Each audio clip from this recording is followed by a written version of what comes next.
So this morning I want to talk a bit about step ladders. We identified last week that in finance, for instance, you have to get onto a chair or a box or a table to be able to reach the files up top there. That is dangerous. It shouldn't be the case. If you have to reach there, you need to have the correct equipment to do that. We have shelves all over, but I've noticed most of them we can reach somehow, but those in finance are right up against the ceiling, and that's a problem.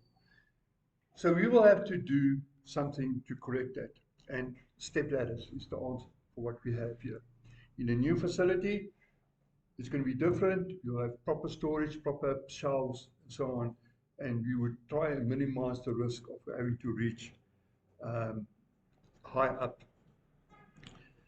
Right. If you have to reach somewhere, you have to use, they call it a step stool. You get these small little ladders that you can step onto, or you get the taller ones, or you get those push-out ones. You get all types of ladders, but that all needs to be used safely. And you need to choose the correct one for your application, for what you want to do. I mean, a small little step ladder might work in a factory in certain areas, but most of the times it would need to be a proper ladder, one that can extend 2.5 meters plus. And before you use that ladder, inspect it. I mean, let's take the finance department again. You may be not here the weekend. The guys has got the breakdown in the factory.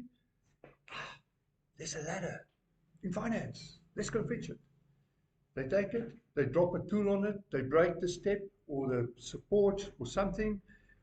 After the job, they take it back. Joanne wants to fetch a file from the top.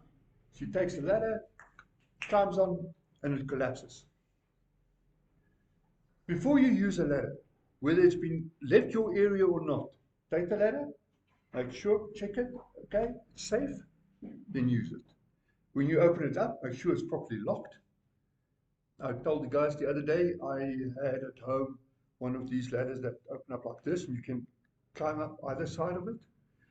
And it was a tall ladder, and I had to reach a light.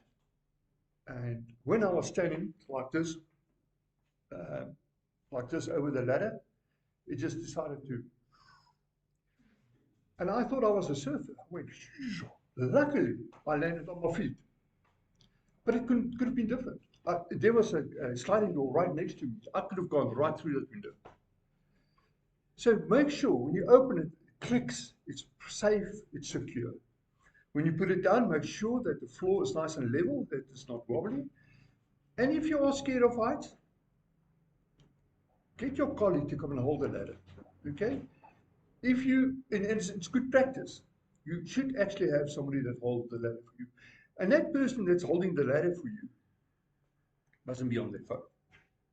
They must be talking to another colleague or taking notes or something.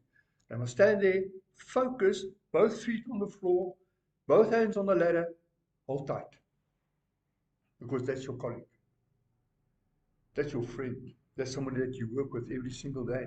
You want that person to go home to their families and their children and loved ones.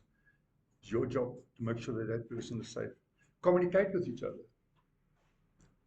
When you're up there, you say, okay, I've got the file, just can you take the file? Okay, take the file, put it down, I'm coming down. Talk to each other, communicate, make sure that you're safe. And then for our colleagues that's maybe not here, train them. Next time you use a ladder, tell them, listen, this is the way we do it, okay? And take this information home. You work on your home, you prepare the roof, prepare a light, whatever. Your hubby goes, I'm okay. Next moment, boom. Tell him, I love you. I want you to be whole. I don't want you to break your arms. I don't want you to end up in the hospital. Take this information, take it out. Teach your children as well. Okay. Any questions on this topic? Nothing. Thank you very much.